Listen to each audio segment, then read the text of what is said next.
আসসালামু আলাইকুম। Hello guys, আশা করি আপনারা সকলেই ভালো আছেন। আলহামদুলিল্লাহ, আমিও ভালো আছি। আজ সবাই মিলে চলে এলাম মিনি কক্সবাজার। ঢাকা দোহার মৈনট ঘাটের আরেকটা নাম হচ্ছে মিনি কক্সবাজার। দেখুন, আমরা চলে আসলাম আজকে বিকালবেলা মিনি কক্সবাজার ঘোরার জন্য, দেখার জন্য। আপনাদের মাঝে ভিডিওটা তুলে ধরছি।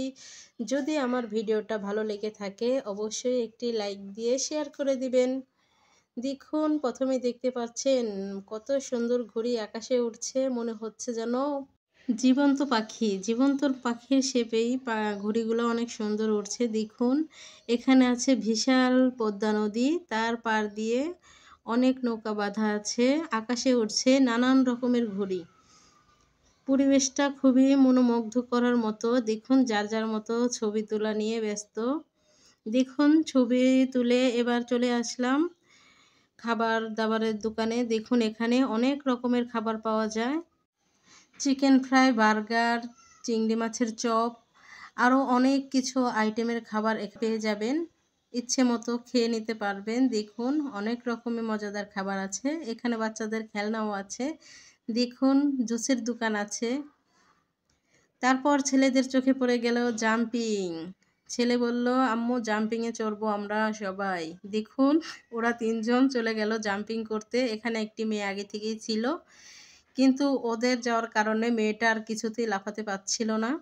ওর নিয়ন্ত্রণ হারিয়ে গিয়েছিল, কারণ ওরা যে জোরে জোরে লাফাচ্ছিল, মেয়েটা কিছুতেই আর থেমে থাকতে পারছিল না। দেখেই বুঝতে পারছেন। সবাই বলছিল, আমিও বলছিলাম মেয়েটাকে হয়তো এক সাইডে দাও, আবার ছেলেদের বলছিলাম একটু আস্তে আস্তে লাফাও, কিন্তু কে শুনে কার কথা। জাম্পিংয়ের লোকটাও বলছিল, মামুনি তুমি নেমে আসো, তোমাকে ওরা নেমে যাওয়ার পর আবার তুলে দিব।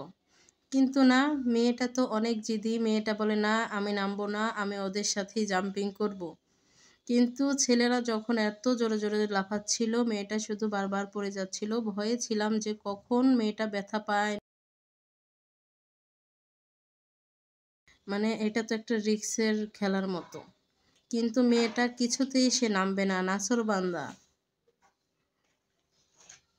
আমি বললাম ছেলেদের, তাহলে তোমরা পরে উঠো, মেয়েটা লাফিয়ে নেমে নেই। কিন্তু ছেলেরা তো আরও শুনবে না, বলে না আমরা উঠেছি, আমরা নামবো না, মেয়েটা তো অনেক লাফিয়েছে। দেখুন, বেহাল অবস্থা মেয়েটার, কিন্তু মেয়ে কিছুতেই নামবে না। সবাই ডাকাডাকি করছে, মেয়েটার কোনো নেই, মানে নামতেই চাচ্ছিল না। আসলে কিছু কিছু বাচ্চা আছে এরকম জিদি। দেখুন, তাকে টেনে হিঁচড়ে নামিয়ে নিচ্ছে, অথচ সে নামবে না। দেখুন, এবার মেয়েটা নাই, ওরা তিনজন মজা করে এবার লাফাচ্ছে জোরে জোরে, যে জোরে যত পারে লাফাচ্ছে। ছেলেরা যদি কয়েকজন একই সমান বয়সীর হয়, এক জায়গায় হলে দেখুন এরকমই করে। আমাদের বাচ্চারা তো এরকম করে, বাসায় থাকে একদম চুপচাপ ভদ্র ছেলে, কিন্তু বাইরে যখন সবার সাথে মিশে এরকম অনেক দুষ্টামি করে তারা। দেখুন, জাম্পিং থেকে নেমে এবার আইসক্রিম খেয়ে নেব সবাই। আইসক্রিম খেয়ে চলুন ঘুরে দেখি আর কি কি আছে। দেখুন, এখানে অনেক রকমের এরকম ঘর সাজানোর মতো শোপিস পেয়ে যাবেন। দেখুন, হরিণটা কত সুন্দর, মাশাআল্লাহ, খুবই কিউট। দেখুন, সবাই যার যার মতো আত্মীয় স্বজন নিয়ে এসে পড়েছে ঘোরার জন্য। এখানে আছে রেশমি চড়ি, দেখুন নানা রকমের চড়ি। আরও আছে এখানে বিশাল এক নৌকা। নৌকার রাইড তো আমরা যখন পার্কে যাই তখন সেখানে কারেন্টে চলে। এখানে দেখতে পাচ্ছি তারা দুইজনে এরকম লাফিয়ে লাফিয়ে নৌকাটাকে চালাচ্ছে। আমি দেখে তো পুরাই অবাক। এতগুলো মানুষকে আনন্দ দেওয়ার জন্য এই দুইজন মানুষের পরিশ্রমটা দেখেছেন, আর কতটা রিস্ক। এখানে বাচ্চাদের জন্য রাইড ছিল, দেখেই বুঝতে পারছেন নৌকাটা কিন্তু বিশাল বড়। সবাই একে একে উঠে গেল নৌকায়। আমি নিচে দাঁড়িয়ে আছি ভিডিও করার জন্য। আর এখানে তো নৌকায় ওঠার জন্য দেখুন অনেক সিরিয়াল, তারা সিরিয়ালে আছে। উপরে সবাই নেমে গেলে তারা আবার নৌকায় উঠবে। দেখুন, সবাই নৌকায় উঠে আছে, আর তিনজন মানুষ কঠোর পরিশ্রম করে এই নৌকাটাকে সচল রেখেছে। আমার নৌকায় বেশি একটা ভালো লাগে না, আমার ভালো লাগে এই যে বন্দুক দিয়ে বেলুন ফাটানো, এই জিনিসটা আমার খুবই ভালো লাগে। যেখানেই যাই সেখানেই চেষ্টা করি ফাটানোর জন্য, আমি এটা আবার ভালো পারি। দেখুন, পদ্মা নদীর পাড়ে আবার চলে আসলাম দেখতে দেখতে। দেখেন সবাই আত্মীয় প্রয়োজন আপনজন বন্ধু বান্ধবী সব নিয়ে চলে এসেছে এই পদ্মা নদীর পাড়ে। বিকালবেলা একদম আনন্দময় উৎসবের মতো একটা সময়। দেখুন যে যার মতো করে ঘুড়ি উড়াচ্ছে, ঘুড়িগুলো দেখতে মাশাআল্লাহ আমার খুবই ভালো লাগছিল। দেখুন এখানে স্পিড বোট আছে, স্পিড বোট চড়ে ঘুরতে পারে, নৌকা চড়েও ঘুরতে পারেন, স্পিড বোটেও উঠতে পারেন। দেখুন এখানে সবাই যার যার মতো ঘুরছে ফিরছে ছবি তুলছে, স্পিড বোটে উঠছে। কিন্তু স্পিড বোটে উঠিনি, বাচ্চারা সাথে ছিল। আর স্পিড বোট আমার কাছে ভয় ভয় লাগে, কারণ 1 মিনিটেই অনেকটা দূর নিয়ে যায়। দেখুন এখানে আছে রঙিন রঙিন বেলুন, তার পাশে ঘুড়িগুলা উড়ে বেড়াচ্ছে।